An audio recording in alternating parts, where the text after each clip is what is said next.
بسم اللہ الرحمن الرحیم۔ شروع اللہ کے نام سے جو بڑا مہربان نہایت رحم کرنے والا ہے۔ اینڈی رائٹس کے معزز ناظرین اکرام، السلام علیکم ورحمۃ اللہ وبرکاتہ۔ امید کرتے ہیں آپ سب لوگ خیریت سے ہوں گے۔ معزز ناظرین اکرام، آج کی اس ویڈیو میں ہم دنیا کے ظالم ترین بادشاہ اور اللہ کے ولی کی حیرت انگیز اور دنگ کر دینے والی گفتگو کا تذکرہ کریں گے۔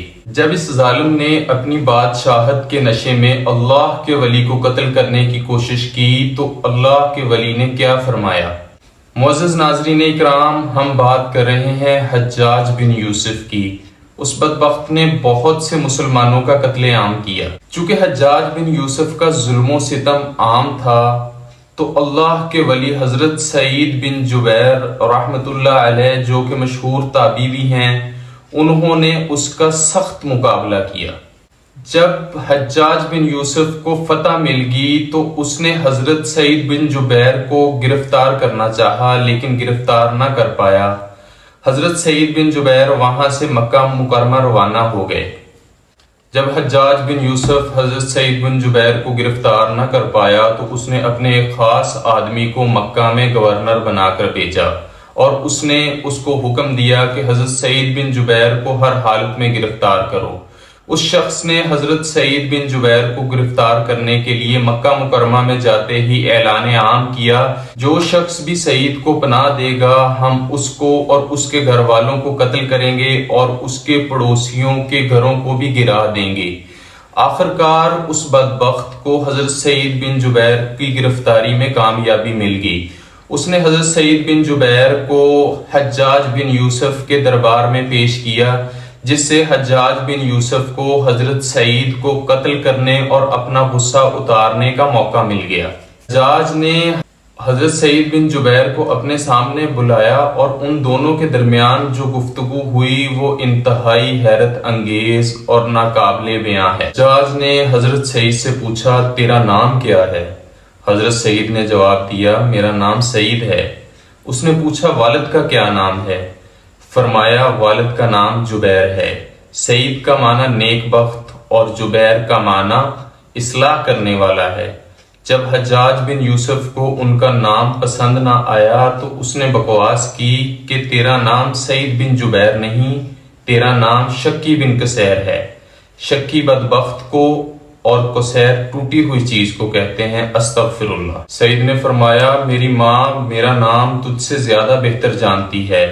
حجاج بولا، تو بھی بدبخت ہے، تیری ماں بھی بدبخت ہے، استغفر اللہ۔ سعید نے فرمایا، غیب کا علم صرف اللہ کی ذات کو ہے۔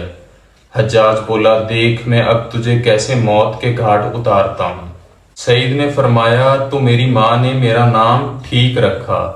حجاج کہنے لگا، دیکھ میں اب تجھے کیسے جہنم رسید کرتا ہوں۔ حضرت سعید نے فرمایا، اگر یہ اختیار تیرے ہاتھ میں ہوتا تو میں تجھے معبود بنا لیتا۔ حجاج کہنے لگا، اے سعید، تیرا حضور اقدس صلی اللہ علیہ وسلم کے بارے میں کیا خیال ہے؟ تو حضرت سعید نے فرمایا کہ وہ اللہ کی طرف سے رحمت اور رسول بنا کر بھیجے گئے اور تمام عالم کے لیے رحمت بنا کر بھیجے گئے۔ حجاج بولا، تیرا خلفاء کے بارے میں کیا خیال ہے؟ سعید نے فرمایا، میں ان کا محافظ نہیں ہوں، ہر بندہ اپنے کیے کا خود ذمہ دار ہے۔ حجاج کہنے لگا، میں ان کے بارے میں اچھا کہتا ہوں یا برا؟ سعید کہنے لگے، میں اس چیز کے بارے میں کیسے بیان کروں جس کا مجھے علم نہیں۔ حجاج کہنے لگا، ان سب میں تمہیں سب سے زیادہ کون پسند ہے؟ سعید نے فرمایا، جو سب سے زیادہ تقوی والا ہے وہی سب سے زیادہ اللہ کے نزدیک پسند ہے۔ حجاج کہنے لگا، ان میں سب سے زیادہ تقوی والا کون ہے؟ سعید کہنے لگے، جو اللہ ہی اس حال کو بہتر جانتے ہیں کہ سب سے زیادہ تقوی والا کون ہے۔ حجاج کہنے لگا کہ میں قیامت کے دن کیسا آدمی ہوں گا؟ سعید نے فرمایا، مجھے غیب کا علم نہیں ہے۔ حجاج کہنے لگا، تو مجھ سے سچ نہیں بولنا چاہتا؟ سعید کہنے لگے، میں نے کوئی غلط بات بھی نہیں کی، کوئی جھوٹ بھی نہیں بولا۔ حجاج کہنے لگا، تو کبھی ہنستا بھی ہے؟ سعید کہنے لگے، اس میں کون سی بات ہنسنے والی ہے، اور وہ شخص کیا ہنسے جو مٹی سے پیدا ہوا اور مٹی میں ہی مل جانا ہے۔ حجاج کہنے لگا میں تجھے قتل کر دوں گا۔ سعید کہنے لگے میری موت تیرے ہاتھ میں نہیں ہے۔ حجاج کہنے لگا میں تجھ سے زیادہ تقوی والا ہوں اور اللہ کے نزدیک تجھ سے زیادہ محبوب ہوں۔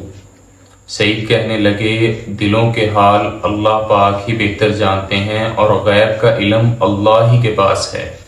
حجاج نے پوچھا تمہیں سونا چاندی اور جو مال ہم اکٹھا کرتے ہیں وہ پسند ہے؟ سعید نے فرمایا کہ جو اللہ کے نزدیک بہترین مال ہے وہ آخرت کا مال ہے۔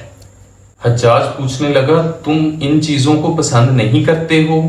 سعید نے فرمایا جو اللہ پسند کرتے ہیں وہی میں پسند کرتا ہوں۔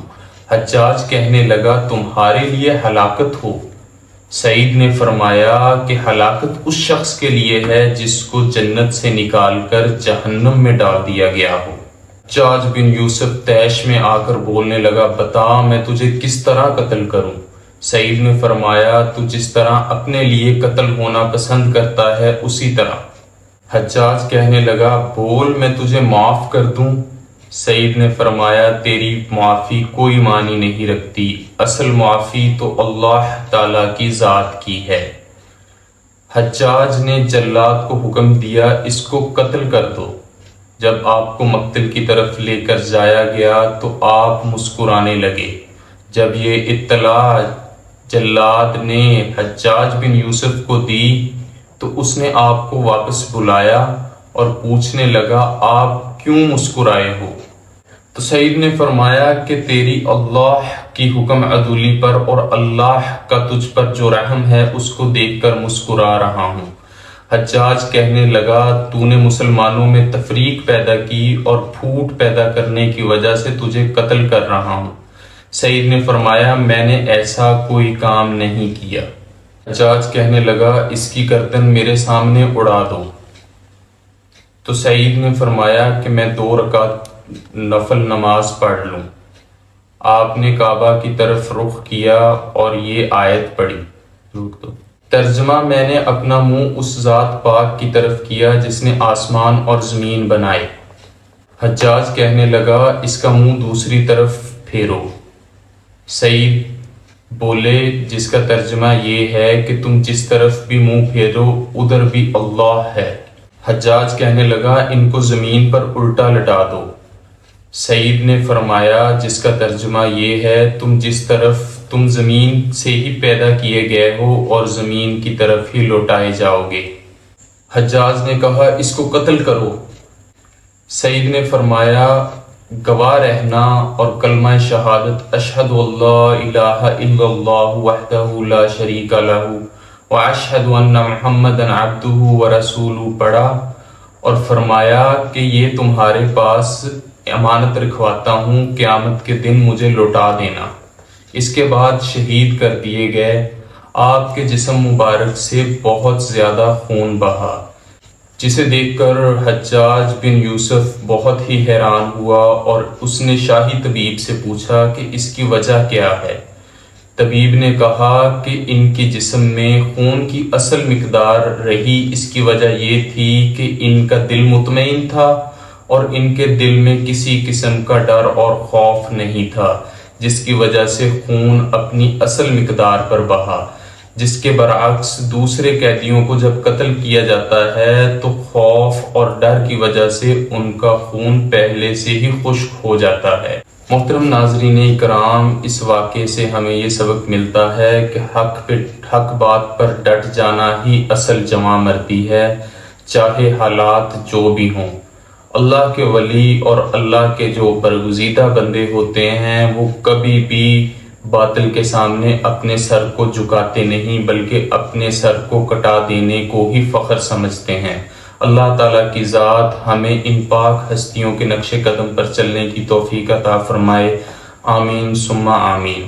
محترم ناظرین اکرام، اس طرح کی مزید اسلامی ویڈیوز دیکھنے کے لیے ہمارے چینل کو سبسکرائب کریں اور بیل آئیکن کو دبا دیں۔ جزاک اللہ خیر۔